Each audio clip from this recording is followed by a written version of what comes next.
Hi friends, അസ്സാം വലൈക്കും. ബിസ്മി കിച്ചണിലോട്ട് എല്ലാവർക്കും സ്വാഗതം. ഇന്ന് നമ്മൾ വളരെ സിമ്പിളായിട്ടുള്ള നല്ല ടേസ്റ്റി ആയിട്ടുള്ള ഒരു സ്വീറ്റ് ഐറ്റമാണ് തയ്യാറാക്കിയെടുക്കുന്നത്. നമുക്ക് എങ്ങനെയാണെന്ന് നോക്കാം. അതിനായിട്ട് ഞാൻ സമൂസയുടെ ഷീറ്റാണ് എടുത്തിട്ടുള്ളത്.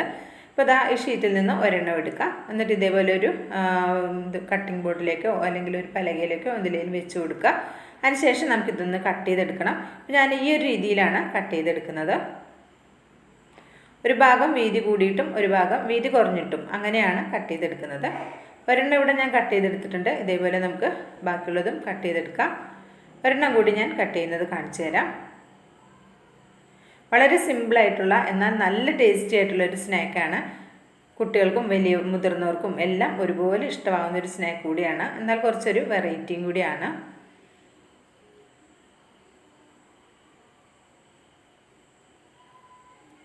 ഇതേപോലെ നമുക്ക് മുഴുവനും കട്ട് ചെയ്തെടുത്തിട്ടുണ്ട്. ഇനി നമുക്കിതെങ്ങനെയാണ് റെഡിയാക്കുന്നതെന്ന് നോക്കാം.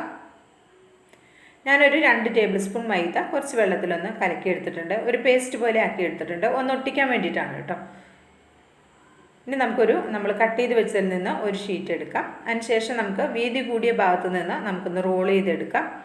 ഇത് റോൾ ചെയ്യാനൊന്നും ഒരു ബുദ്ധിമുട്ടുമില്ല. വളരെ സിമ്പിളായിട്ട് നമുക്ക് ചെയ്തെടുക്കാവുന്നതാണ്. ഇതേപോലെ ഒന്ന് റോൾ ചെയ്തെടുക്കുക. റോൾ ചെയ്തെടുക്കുമ്പോൾ ഒരുപാട് ലൂസിൽ റോൾ ചെയ്യാതെ കുറച്ചൊന്ന് ടൈറ്റാക്കി പിടിച്ച് റോൾ ചെയ്താൽ മതിയാവും. ഒരെണ്ണം ചെയ്യുമ്പോൾ നിങ്ങൾക്ക് എന്തായാലും മനസ്സിലാകും. അപ്പോൾ അതേപോലെ ബാക്കിയുള്ളതും റെഡിയാക്കി എടുത്താൽ മതിയാകും. അതിനുശേഷം അതിൻ്റെ അറ്റം ഒന്ന് ഒട്ടിച്ചു കൊടുക്കുക. അഴിഞ്ഞു പോകാതിരിക്കാനാണ് ഒട്ടിച്ചു കൊടുക്കുന്നത്. ഈ കട്ടിംഗ് ബോർഡിൽ വെച്ചിട്ട് അല്ലെങ്കിൽ പലകയിൽ വെച്ചിട്ട് നമുക്ക് റോൾ ചെയ്താലും വളരെ സിമ്പിളായിട്ട് റോൾ ചെയ്യാൻ പറ്റും കേട്ടോ. ഒരു ഭാഗം പിടിച്ച് ഒരു ഭാഗം ഇങ്ങനെ പിരിച്ചു കൊടുത്താലും പെട്ടെന്ന് തന്നെ റോളായി കിട്ടും. അപ്പം നല്ല ടൈറ്റായിട്ട് നിൽക്കുകയും ചെയ്യും. ഇതേപോലെ ഒന്ന് ഒട്ടിച്ചു കൊടുക്കുക. ഇതേപോലെ നമുക്ക് ബാക്കിയുള്ളതും റെഡിയാക്കി എടുക്കാം.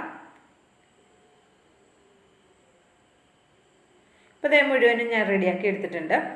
നമുക്ക് എത്ര വേണോ അതിനനുസരിച്ച് സമൂസയുടെ ഷീറ്റ് പോലെ നമുക്ക് എടുക്കാവുന്നതാണ് കേട്ടോ. ഇതേപോലെ റെഡിയാക്കി എടുത്തിട്ടുണ്ട്. ഈ സമയത്ത് ഞാനിനി ഇത് ഓയിലിലാണ് ഫ്രൈ ചെയ്തെടുക്കുന്നത്. അപ്പോൾ കുറച്ച് ഓയിലൊന്ന് ഒഴിച്ചു കൊടുക്കാം. വെളിച്ചെണ്ണ ഉപയോഗിക്കാതിരിക്കുക. ഓയിലാണ് കുറച്ചുകൂടി നന്നാവുക. അതൊന്ന് ചൂടാകുന്ന സമയം കൊണ്ട് നമുക്കൊരു കാര്യം കൂടി ചെയ്തെടുക്കാനുണ്ട്. ഒരു സോസ് പാൻ അടുപ്പിലേക്ക് വെച്ചിട്ട് ഒരു 3/4 കപ്പ് പഞ്ചസാര ചേർത്ത് കൊടുക്കാം. അതിലേക്ക് 1 കപ്പ് വെള്ളം കൂടെ ചേർത്ത് കൊടുക്കാം. 250 ml കപ്പിൽ 3/4 കപ്പ് പഞ്ചസാരയും 1 കപ്പ് വെള്ളവുമാണ് നമ്മൾ ചേർത്ത് കൊടുക്കുന്നത്. എന്നിട്ട് നന്നായിട്ട് ഹൈ ഫ്ലെയിമിൽ വെച്ച് നന്നായി മെൽറ്റായി വരുന്ന സമയത്ത് 1/2 ടീസ്പൂൺ ഏലക്കയുടെ പൊടി ചേർത്ത് കൊടുക്കാം.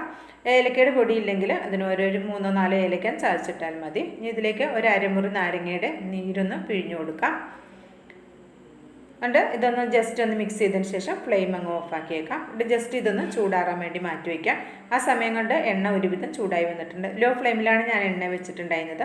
ഇപ്പം ഞാനൊരു മീഡിയം ഫ്ലെയിമിലേക്ക് മാറ്റി കൊടുത്തിട്ടുണ്ട്. അതിനുശേഷം നമ്മളിവിടെ ഷേപ്പ് ചെയ്ത് വെച്ചിട്ടുള്ള നമ്മുടെ ഈ സമൂസയുടെ ഷീറ്റുകൾ മുഴുവനായിട്ട് ഇട്ട് കൊടുക്കാം. ഞാൻ 2 പ്രാവശ്യമായിട്ടാണിത് ഫ്രൈ ചെയ്തെടുക്കുന്നത്. വലിയ പാത്രമൊക്കെ ആണെങ്കിൽ ഒറ്റ പ്രാവശ്യം തന്നെ നമുക്കിത് ഫ്രൈ ചെയ്തെടുക്കാവുന്നതാണ്.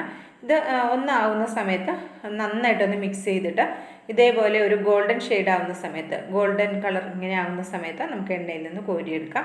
അപ്പോൾ ഫ്ലെയിം മീഡിയത്തിൽ തന്നെ വെച്ചിട്ട് ഇത് ഫ്രൈ ചെയ്തെടുത്താൽ മതി കേട്ടോ. ഹൈ ഫ്ലെയിമിൽ വെക്കരുത്. അപ്പോൾ നമ്മൾ ഇട്ട് കൊടുത്താൽ ഇടുമ്പോൾ ആ സമയം തന്നെ ഇത് പെട്ടെന്ന് കറുത്ത് പോകും കേട്ടോ.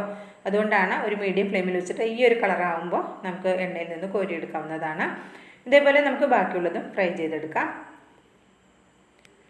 വളരെ സിമ്പിളായിട്ടുള്ളതാണ്, എന്നാൽ നല്ല ടേസ്റ്റാണ്, കുറച്ച് വെറൈറ്റിയാണ്. അപ്പോൾ തീർച്ചയായിട്ടും ട്രൈ ചെയ്ത് നോക്കുക. അഭിപ്രായം അറിയിക്കാനും മറക്കരുത് കേട്ടോ. അപ്പോൾ ഞാൻ മുഴുവനും ഇവിടെ ഫ്രൈ ചെയ്തെടുത്തിട്ടുണ്ട്. ഇനി ഇത് നമ്മുടെ ഷുഗർ സിറപ്പൊക്കെ ഇവിടെ നന്നായിട്ട് തണുത്ത് വന്നിട്ടുണ്ട്.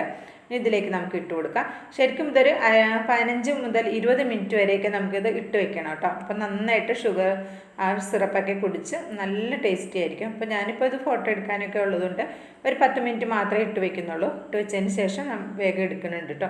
അപ്പോൾ ഇതിലേക്ക് ഞാൻ ഒരു 10ഓളം വരുന്ന പിസ്തയും ഒരു 5 കാഷ്യൂനട്ടും ഒന്ന് ക്രഷ് ചെയ്തെടുത്തതാണ് ഇതിലേക്ക് ചേർത്ത് കൊടുത്തിട്ടുള്ളത്. ഞാനിതൊരു 10 മിനിറ്റ് മാത്രം വെച്ചതിന് ശേഷം ഇതൊന്ന് സെർവ് ചെയ്തെടുക്കുന്നുണ്ട്. അപ്പോൾ നിങ്ങളിത് വെക്കുന്ന സമയത്ത് ഒരു അരമണിക്കൂറെങ്കിലും വെച്ചോളൂ. അല്ലെങ്കിൽ കുറഞ്ഞത് ഒരു 20 മിനിറ്റെങ്കിലും വെക്കാൻ ശ്രദ്ധിക്കണം കേട്ടോ. അതിനുശേഷം ഇതേപോലെ ഒരു പ്ലേറ്റിലേക്ക് മാറ്റി കൊടുക്കാം. അതിനുശേഷം അതിൻ്റെ മുകളിലേക്ക് കുറച്ച് ഷുഗർ സിറപ്പ് കൂടെ ആക്കി കൊടുക്കാം.